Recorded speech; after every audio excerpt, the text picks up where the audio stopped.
Bienvenue dans Investir, l'émission consacrée à l'investissement sous toutes ses formes. Je suis aujourd'hui avec les deux fondateurs d'Elaya Partners. Bonjour messieurs. Bonjour. Bonjour. Xavier Lazarus, Philippe Gir. Un mot sur le nom qui est souvent révélateur de beaucoup de choses. Elaya, qu'est-ce que ça signifie? Elaya signifie l'olivier en grec. Pourquoi ce nom? Parce qu'on a créé la société en 2002, qui n'était pas une période très favorable pour lancer une nouvelle activité de capital risque. Or, l'olivier est un arbre qui se développe dans les conditions les plus arides et qui se développe très longtemps, puisque les plus vieux exemplaires ont plus de 2000 ans. Donc vous êtes servi, là on parle en termes d'aridité, je pense que c'est votre terrain de jeu favori, étant donné le contexte actuel. On préfère quand même les périodes d'expansion, mais on sait aussi se débrouiller dans la crise. Ouais, c'est bien quand il y a un peu d'eau, de liquidité, même pour un olivier. Absolument. Parce que là, vous êtes en période de levée de fonds à nouveau. Hein. Alors, c'est la partie la plus délicate, la levée de fonds, puisque les clients sont des investisseurs institutionnels et qui, eux, sont touchés sur d'autres classes d'actifs. Et donc, globalement, si eux, ils souffrent, eh bien, tous les clients, Ouais. tous les fournisseurs de produits financiers souffrent autour d'eux. Ils ferment un peu le robinet en ce moment. Ils sont plutôt en mode attente. Certains ont fermé le robinet momentanément, d'autres gagnent un peu du temps, ils veulent voir un peu plus où on va. C'est plus ce sentiment-là que l'on a, c'est un mode d'attente plutôt qu'un mode d'arrêt. Mais en attendant, il faut quand même savoir gérer l'intérim. Parce que vous cherchez à lever un fonds 2 fois plus important que le précédent. Hein. On était sur 45 à peu près en 2002. Voilà, on était sur 45, mais on avait déjà complété par une dizaine de millions d'euros délégués par 1, 2, 3 Ventures. Et donc on gère en fait 55 millions d'euros et là on cherche 100 millions d'euros. 100 millions d'euros. Et alors, donc vous avez pris votre bâton de pèlerin. Comment ça se passe depuis quelques mois? Donc vous en êtes où? À quel niveau?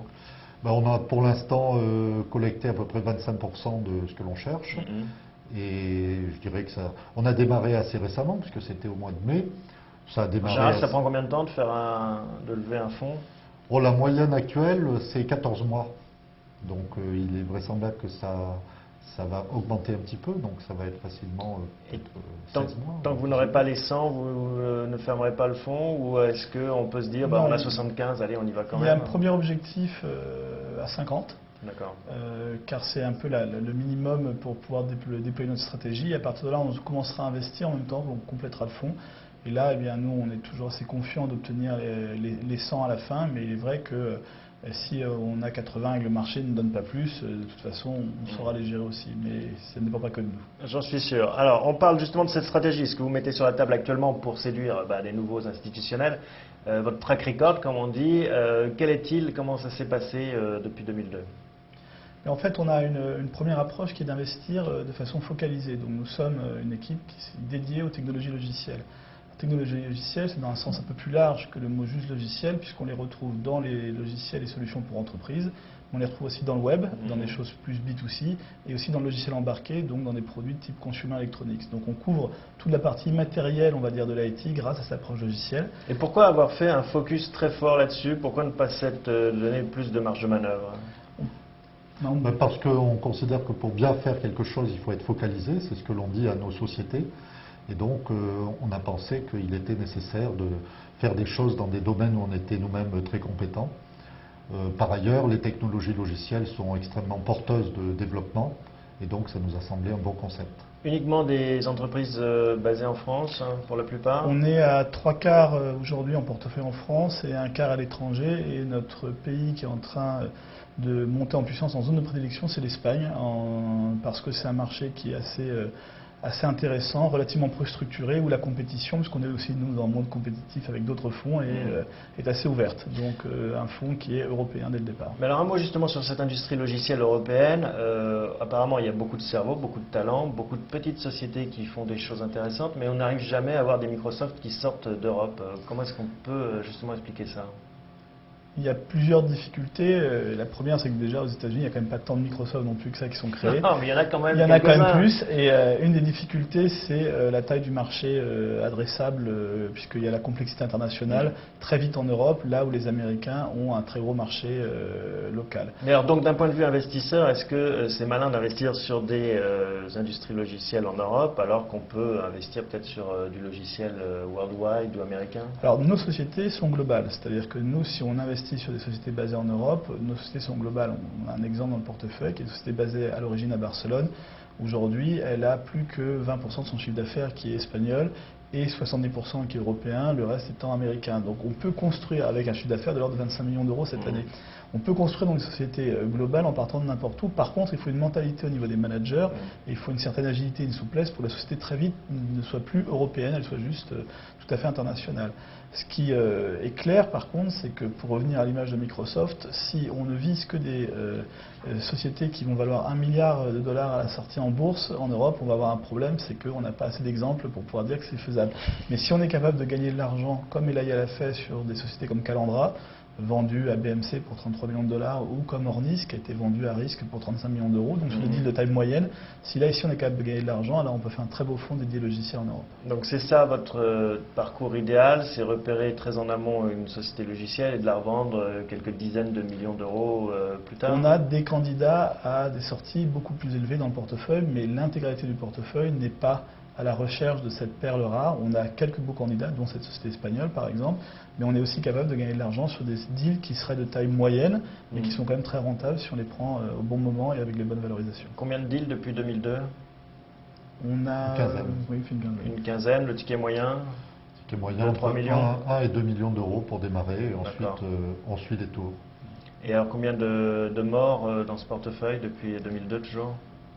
On a, on va dire, 3 investissements, certains étant revendus, d'autres mis au cimetière, on va dire. On a 3 investissements sur... donc, en fait, c'est 15 plus ces 3-là, quand on dit une quinzaine, donc au total, on a fait 18, et il y en a 3 qui sont dans un mode perdant, et le reste est plutôt entre bien et très bien. Tout a été investi, ou il y a encore un peu de marge et d'autres investissements sur ce fonds, le premier Elaya? On regarde les tout derniers investissements sur ce fonds-là. On est en train de les conclure et tout n'a pas été investi puisqu'on a provisionné pour les tours suivants sur les sociétés du portefeuille, de quoi justement les soutenir en période de crise. Justement, un mot sur la crise dont tout le monde parle. Est-ce que pour vos portefeuilles, les sociétés en portefeuille, elles le ressentent et quels sont vos conseils? On voit des messages de VC américains très alarmistes qui disent en gros, faites des économies, c'est l'équivalent de faire un nouveau tour de table. Est-ce que c'est aussi le conseil que vous donnez aux sociétés? Alors déjà, avant de parler des conseils, pour l'instant, les sociétés n'ont pas souffert, c'est-à-dire que les Q3, les troisièmes trimestres ont été plutôt très bons. Ensuite, bien sûr, on est préoccupé par la crise et on travaille avec chacune de nos sociétés pour adapter leur stratégie, mais il faut aussi savoir continuer à garder un certain rythme de développement. Ça dépend. Il ne faut pas tout geler et puis se dire on va attendre 2 ans et mettre la tête dans le sable ou en tout cas tout geler. Non, les mêmes fonds qui disent que la crise va durer 15 ans, il y a 1 an, ils ne parlaient pas de la crise. Donc les gens qui prévoient 15 ans, je ne suis pas sûr que ça soit... Non, mais même pas 15 ans, mais quand on est une start-up, 18 mois, ça peut être long. Bien sûr. Les sociétés sont précautionneuses, effectivement. On sait que le capital va se raréfier, ou les conditions d'accès au capital vont être plus ou moins difficiles. Donc c'est vrai que certains programmes d'investissement un peu long terme sont délayés dans le temps. Après tout, si les startups ont de l'avance technologique, si tout le monde commence à freiner, et elles freinent aussi, elles gardent cette avance technologique. Donc c'est vrai que sur des investissements à long terme, on va faire quelques arbitrages.